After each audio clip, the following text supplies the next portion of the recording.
And we're recording now. I'm just gonna, yeah. Tonight we're going to be talking about how to balance your budget on things you actually need versus clone stuff. So David, seeing as you're kind of in the conundrum of do I buy clone or do I buy practical? Well, it's more, I'm just kind of trying to long-term plan. So I've got the SPR, right? So it's my Holy Grail clone. I've been chasing it since like 2006 or 7 or so. The mod I've got it. Zerbo? Yeah, I've got the rare one, the little Holy Grail thing. I got a couple things to finish up on it, right? So, what sucks is I've got that bug where it's just I see like clone guns and like I want to build them, but at the same time it's like,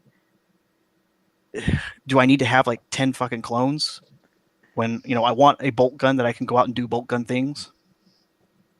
So I don't know. That's kind of my dilemma right now. Is just like, do I try and go and find something affordable out of the box that I can go out, shoot, replace parts later on when I can afford them, when I don't have 2 kids in daycare, when I've actually got a reloading bench and I can load my own ammo and stuff? Or, do I make sure my kids, can't afford shoes and food and, air conditioning, and then go out and buy clone things? So, yeah, I don't think the latter is an option right now. So, No, then there's absolutely not. I think you should buy a more budget-friendly gun and learn to shoot the gun. I do love my children. And then go ahead and upgrade parts as you see fit, or whatever Yeah. the case may be, to more clone-y parts. Yeah, and it also kind of blends into the whole, when something that's clone is more functional, or when something that's not clone is more functional, because it's where I started with the whole Mark 12 thing. Was I saw the rifle, I built an inspired version of it, and further down the road that just it didn't satisfy me, right? I saw the real ones, I saw people building like correct ones, and between peer pressure and my own attention to detail / OCDness or whatever, that eventually it wasn't enough, right? And I kind of feel like that could happen because I have this burning desire for an XM3 or something like it. And at the same time, the little other person on my other shoulder is like, okay, those Surefire cans are not readily available. They're discontinued for the most, from what I understand. I've seen them commanding pretty high prices, well and above even like the SOCOM cans. I haven't even seen one available for sale, even on the used market.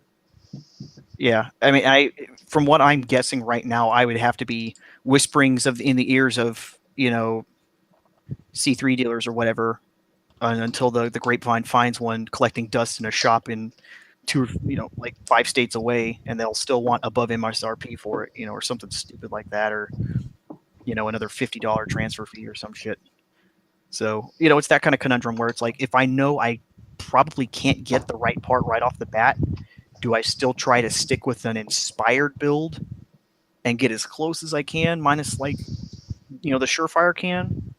Or do you just boil it down to raw DNA, why the rifle was built the way it was, and take it from there? Build something of your own up, but try to take the practical points of the rifle. Like what we were discussing earlier on the chat was part of the reasons the XM3 ended up with the 18.5-inch barrel.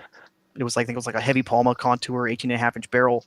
From the reading that I did, I guess it was they were looking to shorten the overall platform, shorten the rifle down because of all the urban stuff that was going on in Iraq, and with the M40A3 being pretty hefty. Trying to get like the shortest platform you can, but still be able to keep the 175 grain M118 stable and generally supersonic. I think to about 1,000 yards is what their testing was showing, right? So yeah, somewhere in and around that neighborhood. Yeah, and we were talking to Scott briefly about that. Is that's about kind of the window where right down to about 18 and a half is where the M118 long range round should stay stable to about 1,000. Yeah, so and I mean, like on the topic, you could probably pick up a Remington 700 SPS Tactical, and I think those are 18-inch guns. they're 18 or 20s, but you I could think they're pick up 20s. either way. You could pick up one of those and drop it in a new stock and throw some glass on it for the time being, Yeah. and you're going to have a long range precision bolt rifle. Yeah. And that's part of what I was looking at too, is I could try and score the rifle and the bottom metal and all that other kind of stuff. And then, when it comes time to actually do the whole barrel thing, when I've actually got a can and everything, then dump the bennies into getting the action blueprinted, getting the balled and profiled and everything like that. And, save up for that, like that one part down the road. And, in the meantime, just get the other one, take it out and shoot it. So, Hey, I think that might be the better part of Valor. David, can you do me a favor real quick, just for the Yes. viewers? Can you go ahead and point your head down? No. Come on. What? No, there's nothing That's going on here. There's nothing that's going good on enough. here. We saw the rainbow. You don't even know. We saw the You rainbow. don't even know. Whatever. This ain't no P&S Modcast. No, wait. Yeah. Did you really just say that? No, I didn't say anything. Oh God. Because you're just going to edit that out, aren't you? Oh no, What? absolutely not. This is the internet. No, Welcome to the internet, ladies and gentlemen. That's going on there. Sorry, I'm your ARFCOM poster child. Whee! Everybody this is everybody on ARFCOM dresses up in unicorn outfits and no. I'm not high speed, low dragon. I don't hang out on light fighter and whoa, talk about how cool I am. Fuck you. What? No, I mean it. Yeah, I think that's going to be the better part of Valor is, unless it's one of those things you got to have, which I totally understand. I don't know if the XM3 is completely at that I have to have it kind of thing. But it's a neat gun for sure. Yeah. But at the end of the day, it's probably not the most practical build from a budget standpoint and a sourcing of parts standpoint. Mainly. Oh no, it's not. I mean, the can alone. I think the can alone is $2,000. I think that's roughly like the last I was seeing anybody buying or selling or even trying to resell new ones or used ones for that matter. Yeah, was like almost $2,000. So, and not only that, that right there. You're going to sorry, I got kids. You're going to be looking at a fairly hefty gunsmith charge just to contour a barrel for that muzzle device. Yep. Yeah, I mean, and, this and what we were talking about earlier. I was looking at the Allen Engineering can. Great can, big ass can, but again, it's going to have the same thing. I'm going to have to profile the barrel because it's a reflex can.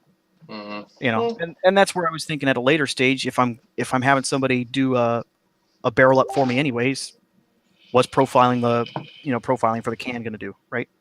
So yeah, I kind of considered that. But I mean, that also shifts over to the discussion of practicality. At what point do you set practicality aside to build a clone versus, okay, maybe I should have a more practical gun first and then build the clone when I've got some more fun play around time, right? I'm going to go ahead and say it's when you have a bunch of extra money sitting around burning a hole in your pocket, because at the end of the day, cloning guns, aside from like a standard M4, really isn't that cost effective. I mean, hell, you could look at like the M4A1 Block 2. Just that DD rail is absurdly expensive. Yeah.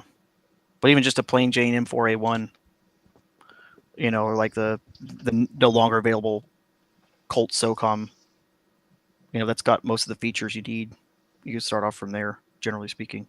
Mm-hmm. Yeah, no, absolutely. I mean, yeah, and that's where you're, there are some clones that, frankly, you could strip away all the proprietary clone things that like are a must-have for it to be a clone, and you've still got a usable, practical, logical rifle. No, yeah, or absolutely. Pistol in some cases, or whatever. And for me, the Mark 12 is not one of those rifles. You strip it away, okay, now your barrel length doesn't make sense.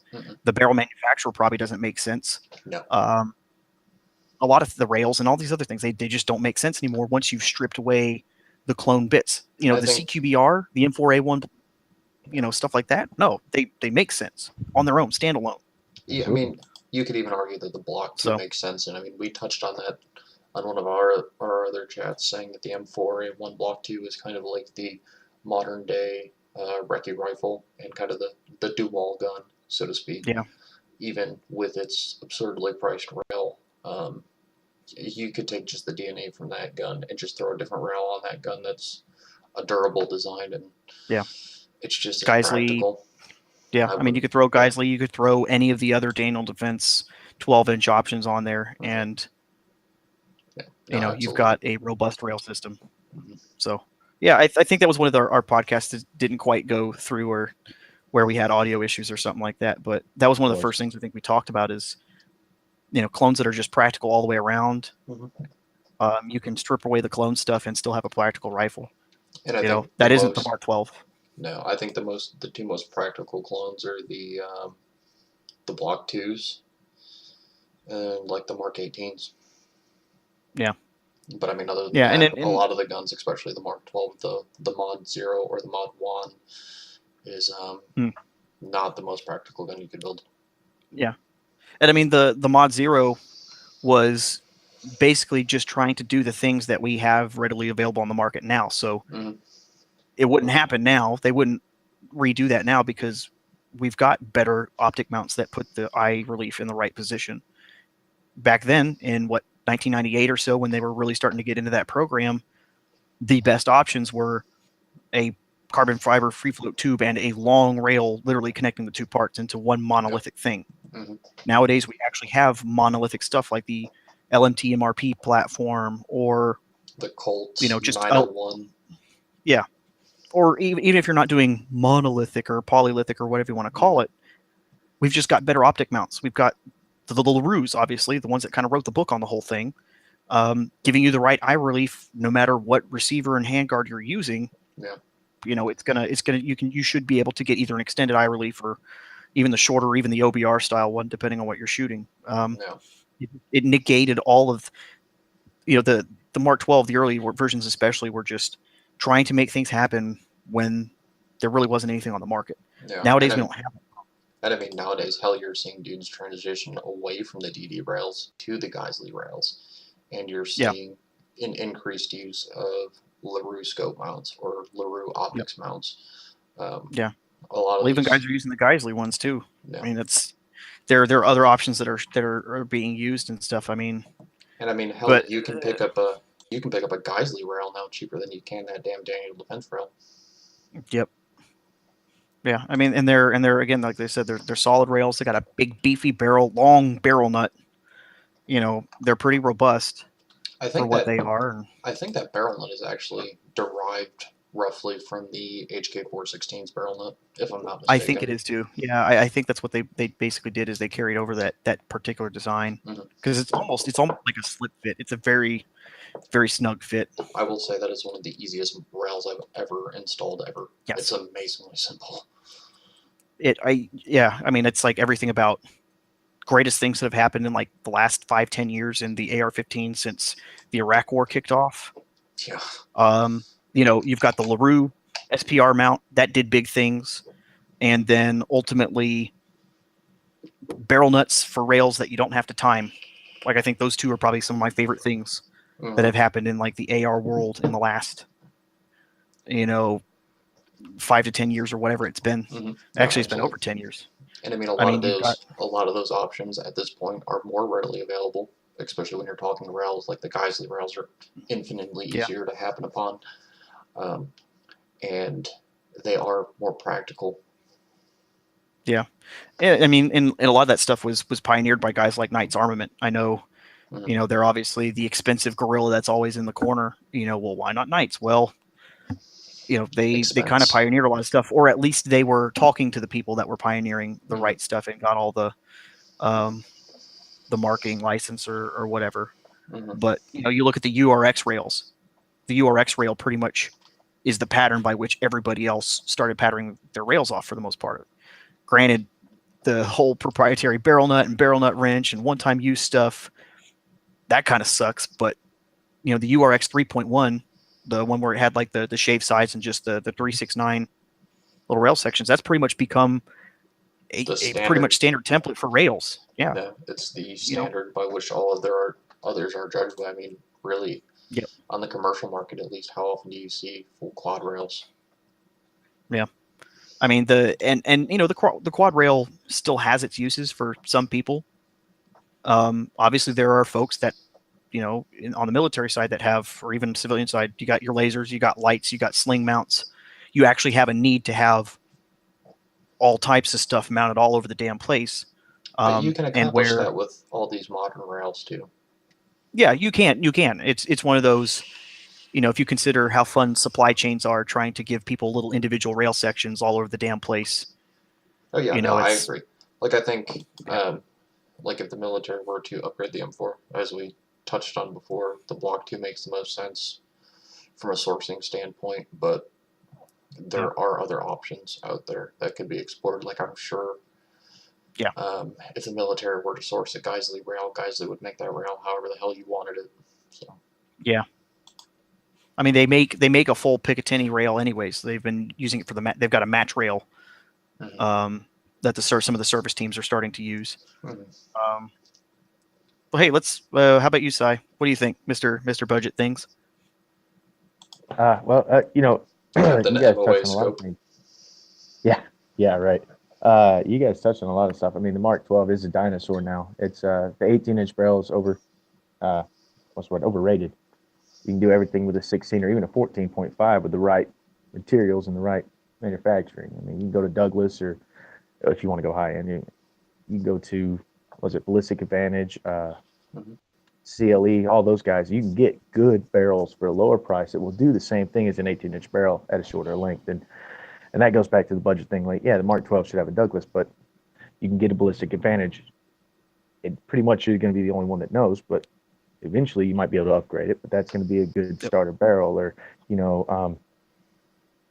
what else was it? The lowers. That seems to be a big thing with a lot of cloners. Is you want the correct lower. You want an A1 profile for the Mark 12. You want the Colt roll marks. You want all that. But that's where it comes into 80% lowers, where you can start, etching your own roll marks, or getting your own, even buying a A2 and having it reprofiled to A1, or just going to Brennell's and buying the Nodak Spud, something like that. That's a good budget option.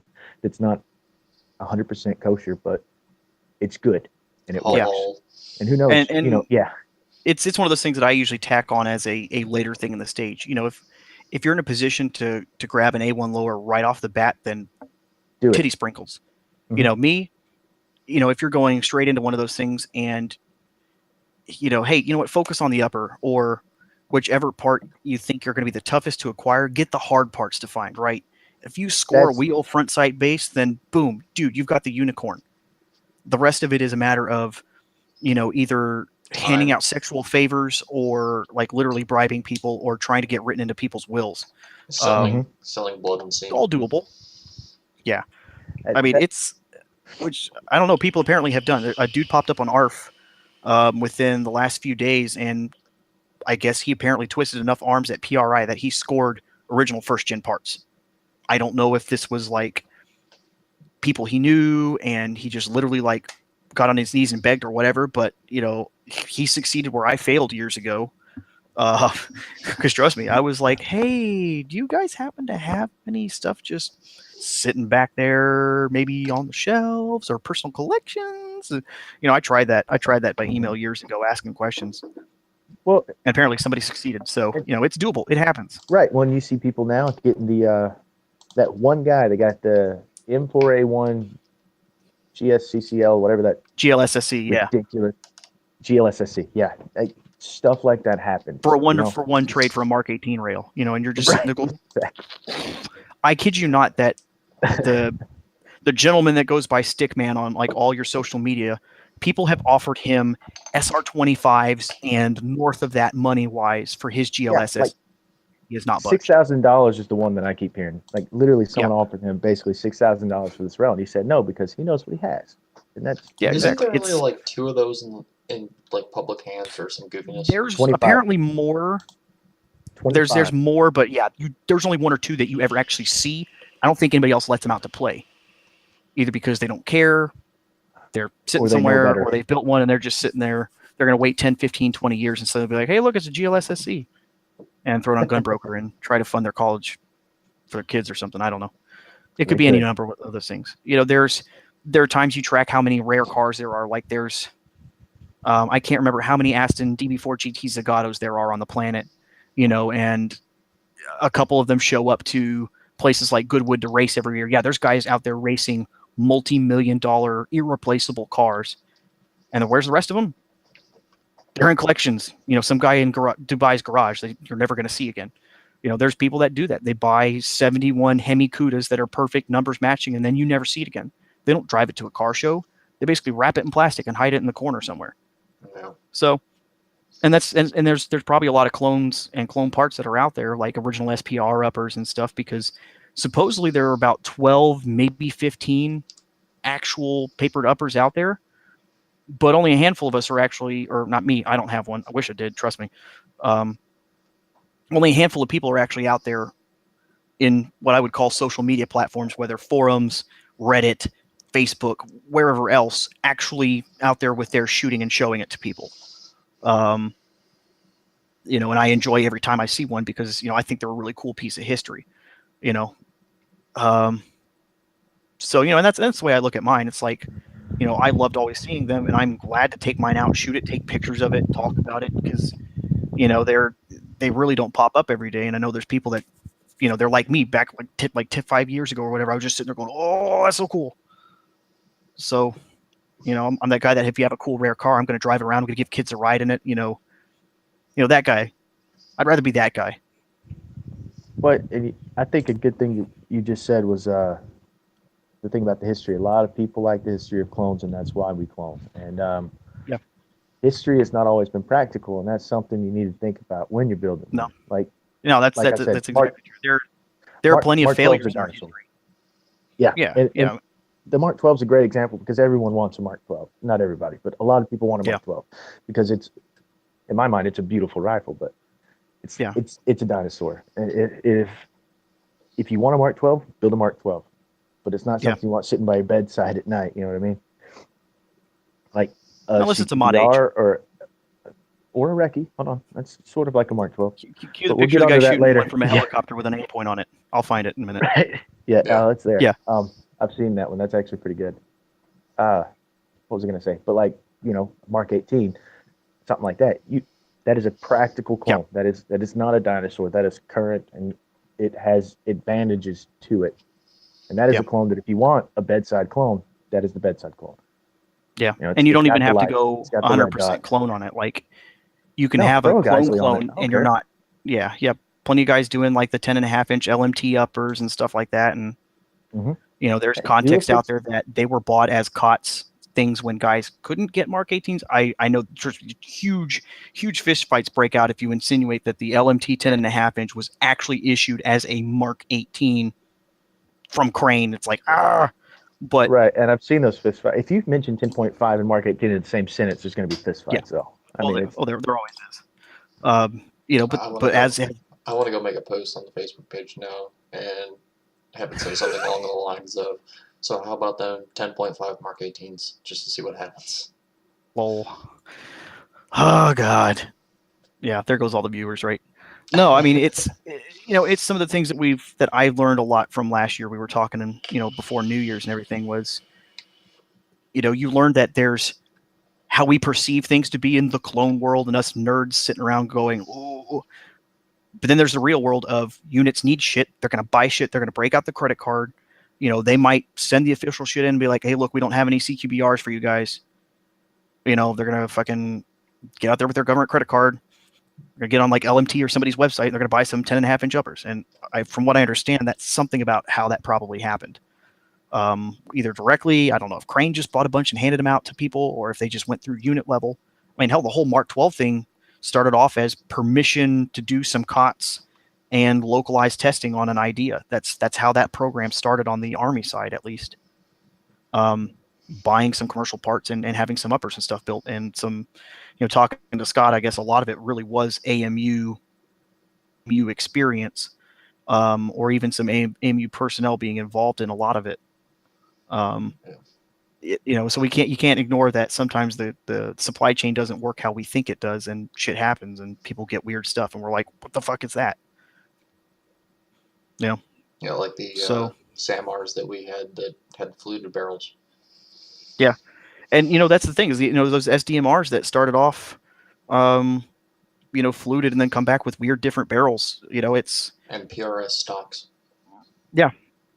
There's all kinds of shit. I mean, there's the stories about the Mod H's that we're always talking about, being like one of the cheap ways to get into the whole Mark 12 thing. Being that it's kind of not really a real Mark 12. It's a spin-off that used Mark 12 lowers and were traded in, or whatever you want to call it. But the story goes from some other sources that they just kind of appeared. Like, they asked for Mod 1s, and then these 16-inch guns showed up with no proper optics mounts or anything like that. And they're like, what the fuck are these? What are we supposed to do with these? Like, right before deployment.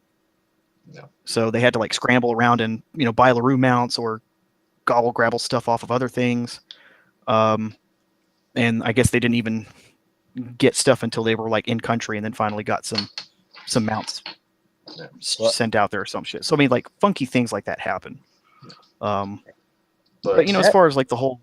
Yeah, but as far as, like, the whole budget, versus clone versus things, like, I don't know. I would generally say, like, if you've kind of got all your bases covered on your needs, like, you've got your house gun, whether you be a shotgun man, Glock with a light, whatever it's going to be, an AR, plain AR, we'll something disposable. Yeah, that disposable kind of thing where I can afford to have this be, locked up in a police armory until I'm cleared of charges or whatever's going to actually happen.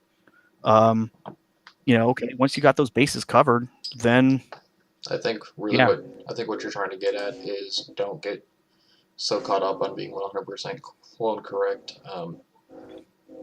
Do what's practical. If you can't either find or can't afford these clone correct parts, because they're not always the most practical option. And I really think that was the biggest point that we're trying to get across tonight. So yeah, well, okay, like, eventually. Yeah. I wouldn't say just, like, stop and say I'm going to leave it alone forever. Because then we're gonna haste the shit out of you and give you the boots. But I can understand if it's one of those, hey, you know what, I literally can't afford to go out and buy the right loophole right now, or I can't float doing an AM5 build, or hey, I've already got this muzzle mount suppressor. I want to shoot my Mark 12 and I want it to be suppressed. I'm going to shoot it. I went for years with the wrong can on my Mod 0 and occasionally got hazed for it. It was one of those things where it's like, I did it before I really knew better, and my local dealer didn't really seem super inclined to get me an Ops Inc. So, I went with that AAC can. But we see that. Right one. We see that all the time in the clone group too. Like, you'll see, maybe not in the group, because we haze people that do that in the group. But you'll see, like, we get friends with each other and we see each other's personal pages, and we'll see someone that throws an AAC break on their Mark 12 so that they can go hunt or something that night, or stuff like that. Or we see, me, I have an MOA scope. There was that dude not long ago that had a SWR Spec War on a Mark 12. I think it was Mod 1. Yeah. Yep, that's the one I'm talking about, actually. That's I said AAC, but that's the one I'm talking about. But, it's practical at that point. It's not like he could either not be suppressed because he wants to keep his gun 100% clone all the time, or he could go throw on his suppressor that he has and go enjoy his hunt. Yeah, and I used to say exactly that over on the ARF Mark 12 thread, and got flack for it sometimes, got some high fives for it sometimes. It's, if you've got a Mark 12, you intend to go ahead and get the right can someday. What does it matter if you throw your whatever the fuck you've got on there for a while to go shoot? I would take a suppressed Mark 12 with the wrong can for a while over shooting a break, because I hate breaks. I really do.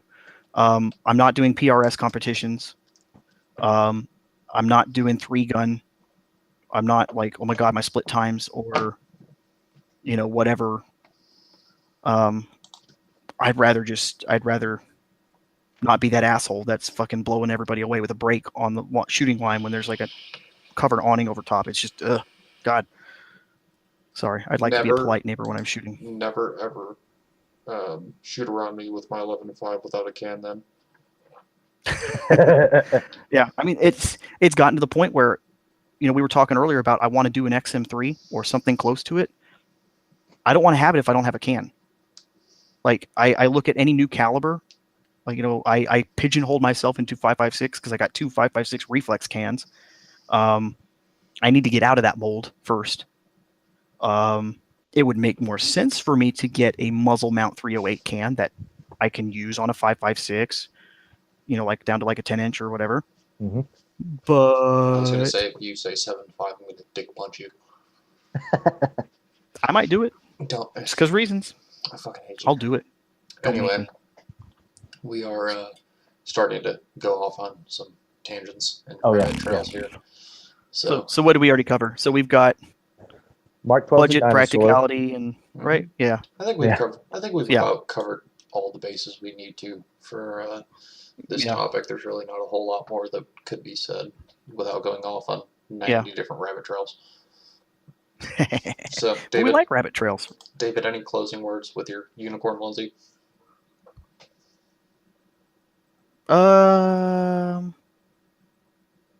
I don't know. I mean, we've covered the main points of have something practical first. If you really do want to clone, try and have something practical first. Once you got your practical basis covered, go for the hard to find parts, sometimes the expensive parts or whatever. And then just keep piecing it together from there, And the other thing is, don't feel bad focusing on having like one really good clone. Like, I don't care as much anymore about having inspired shit and almost clone but not quite. Mm-hmm. When I've got if I've got a good clone, like, okay, here's the one I put all my eggs in this basket. I'm going to bastardize an XM3, or I'm going to bastardize a Mark 18 or a M4 Block 2 or something like that. Yeah. For the passion of the whole doing clone things, OCD, focus on one clone, get it really good. And then, if you've got other things you want to do that. Do that for a while. Do something that's totally not clone to kind of get that out of you. And then, come back and look at it and be like, hey, I've got extra time and money and I can find these things. I'm going to go ahead and make this a clone. And next thing you know, you got 10 rifles. So, yeah. Sai? My name's Sai, and I like clones.